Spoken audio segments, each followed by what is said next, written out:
Good morning. Welcome to 13 on Your Side. I'm Faran Fronczak. Strong leadership is key for the gymnastics world.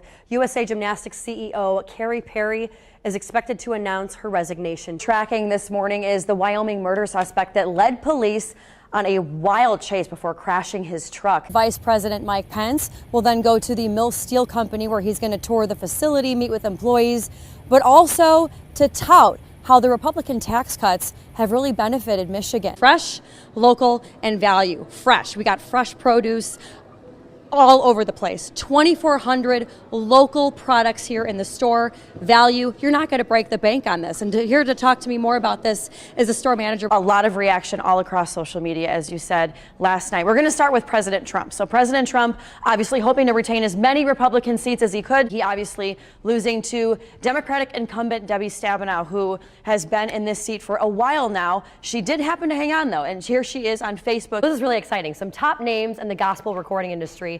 They're headed to West Michigan. Hollywood is sharing memories of an icon on social media this morning. Burt Reynolds died yesterday. Salmonella outbreak in 34 states. Now, so far, 130 people have actually gotten sick. National Dog Week, and we want you to send us photos and videos of all your dogs doing adorable things. This is his first WZZM debut. Say hi, bud. Political analyst Jeff Williams from Public Sector Consultants. Thank you so much for coming in this morning, bright and early. You've had a few hours now to process some of what happened last night.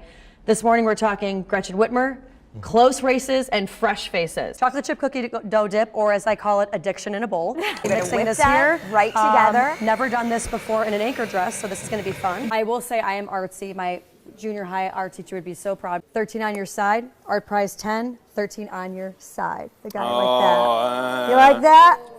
You're a company gal. I was so excited when I heard about Pulaski Days because I'm super Polish, Chicago Polish, and I'm here with Linda Connor. Don't worry, she is Polish, so that's just the married name, right? I'm going to put a poll up on my Twitter, and we're going to see which one you guys think is the full retail and which one you think is style encore. For the history of this place, maybe it's not surprising that it's haunted. Welcome to room 13. Right. We just arrived here.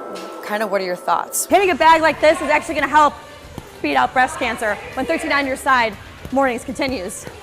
Drove in pretty quick from Mona Shores. I know, I got down off that tree. Many of you shared pictures with us on social media of the purple sky. I want to believe it's aliens. Yeah. Maybe it's because the earth is flat. Who knows? Don't start that. Do not start that. Wow. It's too early for that. That's Faran Fronczak at 13onyourside.com. Supreme Court nominee Judge Brett Kavanaugh, there is now a second person accusing him of sexual misconduct. Meanwhile, the Senate Judiciary Committee is... Bill Cosby will be in court today for the start of a 2-day sentencing hearing.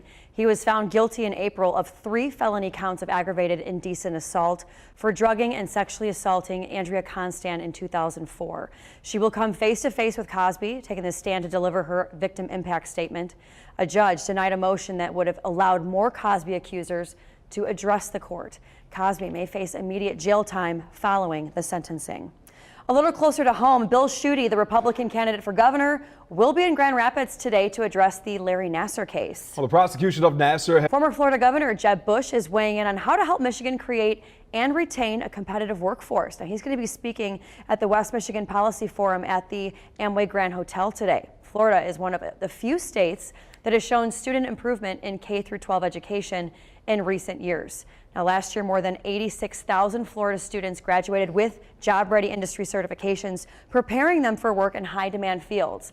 Well, today, Jeb's speech will focus on Florida's student achievement and how we can implement their strategies here in Michigan. You knew this morning, Grand Rapids police have arrested a man after he allegedly pointed a gun at a woman on the city's northeast side. This happened late last night. Police are still investigating a double homicide that led to a hostage situation over the weekend. Yeah, so it all started Saturday morning after 2 bodies were found in Spencer Township, north of Cedar Springs. Now, that investigation led law enforcement to a suspect out in Wyoming. For hours, he holed himself up at Ramblewood Apartments off of 44th Street with his wife and 2 young children. The 3 hostages were eventually released, but the suspect still would not come out. Well, then, early Sunday morning, the suspect was found dead inside the apartment. He is still considered the primary suspect in the deaths of the couple in Spencer Township.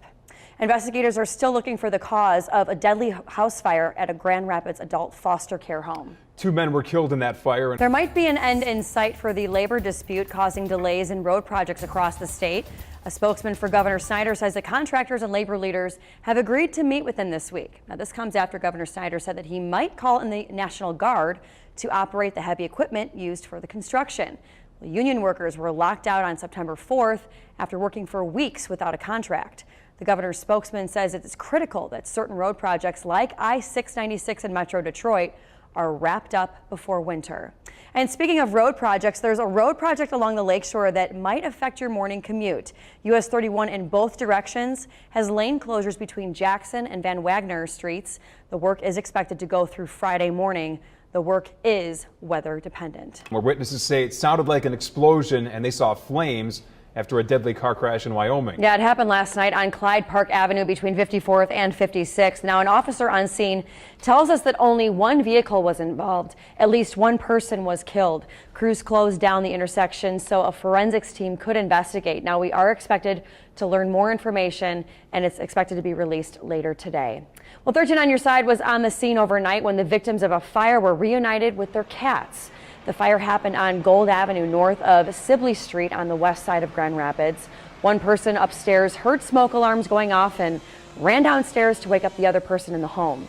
Now, they both made it out okay, but the upstairs was pretty badly damaged. The other big story we're tracking this morning is the Wyoming murder suspect that led police on a wild chase before crashing his truck on US 131. This all went down late yesterday morning. In a matter of hours, lawmakers will formally tell the American people where they stand. Now, it comes after nearly 9 hours of emotional testimony from both Judge Kavanaugh and the woman who accused him of sexual assault, Dr. Christine Blasey Ford. ABC's Alana Zach has the latest now from Capitol Hill. Tesla CEO Elon Musk is being sued by the SEC over allegations that he committed securities fraud. Now, the allegations stem from statements that he made back in August about plans to take the company private. The electric car maker and its board say that they are fully confident in Musk's integrity and his leadership of the company. Adding focus remains on ramping up production of Tesla's Model 3. Well, a sad update in the search for a missing boy in North Carolina. Police believe that they've found the body of 6-year-old Maddox Rich. Now, this story has been getting national attention. The boy's father says that Maddox ran off from him last weekend. Police found a body in a creek not far from where Maddox was last seen. FBI officials say that it is too early to say whether it's foul play. A labor dispute that halted more than 150 construction efforts for weeks is now over. Governor Rick Snyder, the Michigan Infrastructure and the Transportation Association will stop its lockout of the Operating Engineers 324 union. Now, the road contractors group shut down projects on September 4th in a dispute over pay and benefits with the union. Now that union is being allowed to return to their jobs. Now, Snyder says that crews will prioritize projects that can be completed before the start of winter. And now to Your Voice, Your Vote. The newest poll in the race for governor suggests that the gap between Gretchen Whitmer and Bill Schuette is getting smaller. The latest on missing Washington Post writer Jamal Khashoggi. Yeah, the Washington Post published a final op-ed piece from the missing journalist, which was received a day after he went missing in Istanbul. Now, in the column, Khashoggi talks about the lack of freedom of press in the Arab world and describes the dangers to those who try to spread that freedom. Turkish officials say that he was killed by Saudi agents. The Saudi government has denied it. Meanwhile, the New York Times is reporting American intelligence officials have evidence that the Saudi crown prince was involved. Well, back here in Michigan, more remains have been found inside of a closed funeral home out in Detroit. Now, the new owner of Cantrell Funeral Home says that 4 cremated remains were found in the basement. Late last week, 11 fetuses were found in the ceiling of that same funeral home, prompting a criminal investigation by police. The latest remains that were found were labeled with names, but no medical paperwork was found. Also this week, Cantrell Funeral Home was hit with a $1 million lawsuit for improperly handling those remains. The former president of USA Gymnastics was arrested late last night. According to the U.S. Marshal Service, Stephen Penny was taken into custody in Gatlinburg. Now, last month, a grand jury in Texas returned an indictment on Penny for tampering with evidence. The charge comes from the investigation of sexual assault allegations against former U.S. Gymnastics and Michigan State doctor Larry Nassar. Now, the indictment alleges Penny had documents removed from the USA Gymnastics training facility in Texas that related to Nassar's activities there. Now, Penny is currently awaiting extradition to Texas to face charges. 13 is on your side with a health alert this morning. The CDC says a drug-resistant strain of salmonella has been found in raw chicken and has made nearly 100 people sick across 29 states, including at least 3 people here in Michigan. Now, the strain was found in live chickens and in many types of raw chicken products, not from any one supplier. Now, to avoid getting sick, health officials say people should follow food safety guidelines when handling chicken, such as washing your hands, cooking the chicken thoroughly. The National Highway Traffic Safety Administration has opened an investigation into F-250 and F-350 Super Duty trucks from the 2017 model year. Now, it's because the power tailgates can actually open unexpectedly while your truck's moving. The agency says it has 5 complaints from owners about this problem. Now that marijuana is legal in Canada, law enforcement is reminding travelers it's still illegal to bring it into the U.S. at border crossings. Now, on Wednesday, Canada became the largest country with a legal national marijuana marketplace. U.S. Customs and Border Protection agents say that the new law thus far has had little effect on the flow of traffic along the border.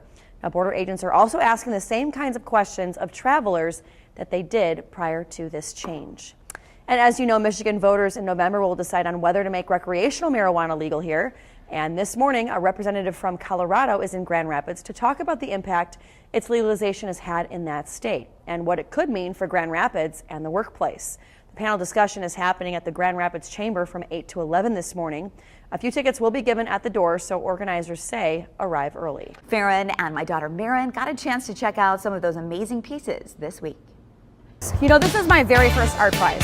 And after talking to everybody, I realized there is a group of people that come here every single year. They love the art more than anyone, but no one ever talks about them. All right, ladies and gentlemen, meet Marin Terhar. And this is Faran and Marin Take Art Prize. And you know, people they throw pennies in there too. You know that?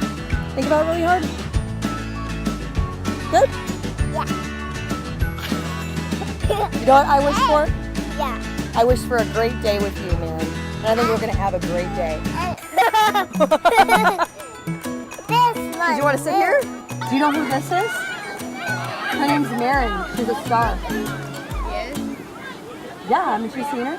This is fun. Whoa! Awesome, thanks guys. All right, we got it. That was a fun ride. Give me 5.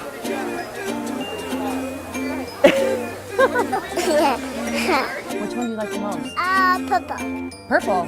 You said that pretty quick. I like the purple one. Let me guess. Is purple your favorite color? Yes. That's my favorite color too. Me too. Did we just become best friends? Yeah. We did. And this is the material that I paint on, and I attach that to the glass. So we got her card. So we'll contact you if we're gonna buy, right, Marin? Yeah. I guess when we come up to these little blocks here, I guess they light up when we walk by them. Whoa! It's like an Instagram filter. Oh, right here, there's yellow. Does it change? Yes, Oh, yellow one. Marin, I think there's only one more spot we're gonna go. It's not turned on yet, so what do you say we turn this bad boy on, huh? 3, 2, 1!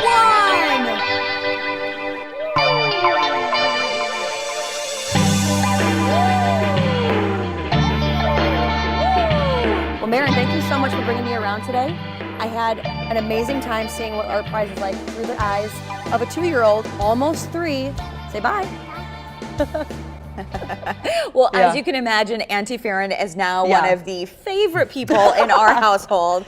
Yep, free babysitting like from this point How are forward. you going to follow that up is the question. I was going to say, well, I got to now do a story with Brett, and then you can get free babysitting too. There you go, right. She was such a ham. And today at noon, we're going to play like the full extended version for you to see it because, you know, for timing's sake, I had to cut down like our conversations. But she is such a little ham. Oh my goodness. You know? Well, you did such a great job, Faran, playing off of her as well. And you guys, obviously the artwork is incredible. And so if you haven't been out with your family yet, you have the opportunity to do so through Sunday. And it was really fun for me as well. You know, this is my 4th art prize since being back in West Michigan. And really the first time that Marin has been able to enjoy it like this. And so it was really fun to see the artwork through her eyes, to see what got her excited. And I was going to say, there was certain art pieces that you'll see in the extended version at noon where she saw certain things that I would have not seen because they were either at her eye level or she saw something different. So it was really cool to see, again, through the eyes of a 2-year-old. Absolutely. So I loved it. I had a great time. And thank you for letting me exploit your daughter. I appreciate it. She is cute. Yeah, she's All right. adorable.